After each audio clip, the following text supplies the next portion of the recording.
Hello everyone. Today in this video we will discuss mediate inference. I hope you have watched the mediate inference video that we have done earlier. So today we will do mediate inference. And first of all, what is mediate inference? The mediate inference are those inferences that have two proposition and one premise. It follows the structure of PPC.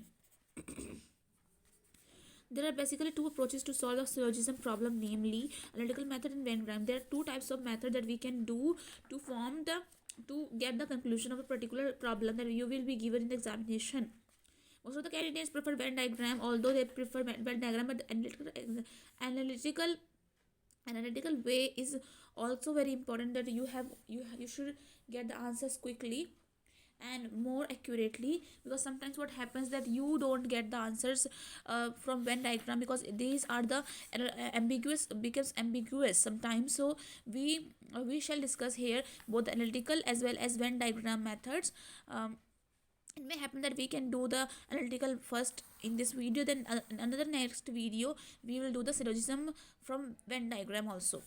First of all, we'll discuss about the analytical method from immediate inference. Then this video is very important for the understanding of this concept, and this concept is very important because it can gain you more marks.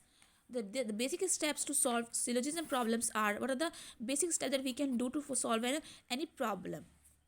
We will look at the examples as well. First of all, we will discuss the theory of this alignment of sentence. First of all, will have to align the sentences according to the logical reasoning, and then we will draw the conclusion. These are the two steps that we will do. But first of all, we have to understand there are more steps that to reach these steps. Depending on the nature of the problem, it can be entail two additional steps also. Table 6.4 shows the steps needed in analytical method for immediate inference. So these are the methods, and you have to learn them or understand them very carefully.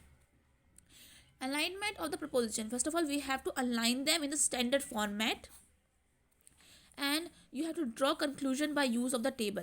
You have to use a table and draw conclusion from the premises, and check for immediate inferences. Check for complementary pair if steps second and third fails. If it is immediate inference, that we have to look at it is, if it is immediate inference or it is immediate inference, then we will make the conclusions from the table. Now, first of all, first step is alignment of the proposition. First of all, it consists of two steps. Firstly, make sure that there are exactly three terms given in both the statement. There should be three terms given in both the statement. In case the number of terms is different, we need to go further, as there will be no conclusion. Secondly, we check whether the propositions are in standard form or not. First of all, we have to look that if there is three terms, because it is very necessary to have three terms. If there are more than three terms, that means that the conclusion will not be drawn, and we will move further. But second step is we will check the proposition are in standard form or not. If they are not in standard form, then we will change them in standard form. Okay, so first we'll mark A for first term, then we'll mark B for second term, then C for third term. A, B, C used above denotes the first, second and third terms just for quick representation of terms while solving practical questions. Please note that this A used for first term is different from A used for universal affirmative. This A is not universal affirmative, it is the first term of A. As discussed earlier in the conclusion statement, the first term subject is the subject of the first proposition. The second term predicate is the predicate of the second proposition. This fact becomes the basis of the alignment of proposition. So with what are they saying? They're saying that the first term subject is the subject of the first proposition. And the second term subject is the predicate of first proposition. First proposition and second term predicate, the predicate of the second proposition. It can become the second proposition here. It can come here. We can come here also.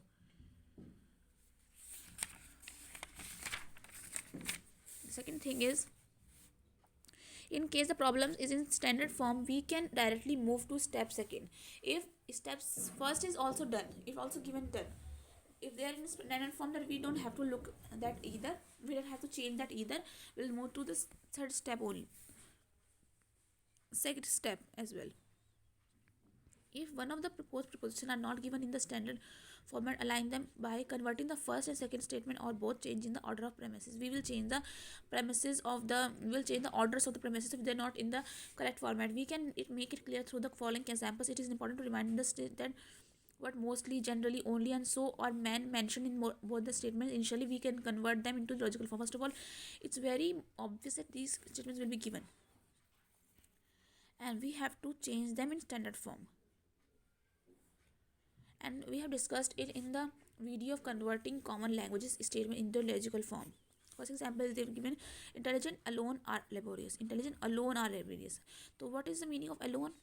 Means all intelligent are laborious. Most of the girls are smart.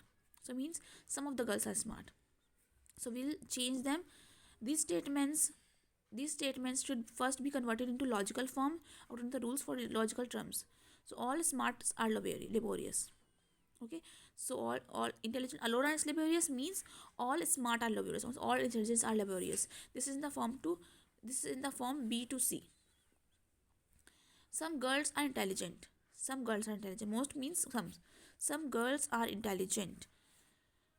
That means this is the form from A to B. We have gone from A to B.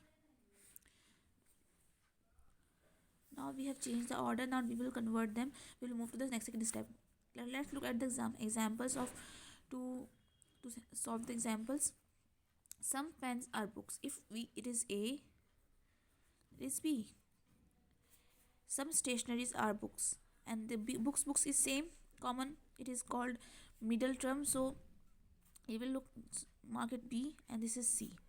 So what does our term say? What does our alignment rule say? A to B, then B to C, but it's not aligned properly. So we'll not change the first one, but we'll change the second one. Well, what would we do from the table 6.3, that because it is I type, it can be only converted into I type. So we'll make the books here, move here, and the stationery is here. That's written in this paragraph.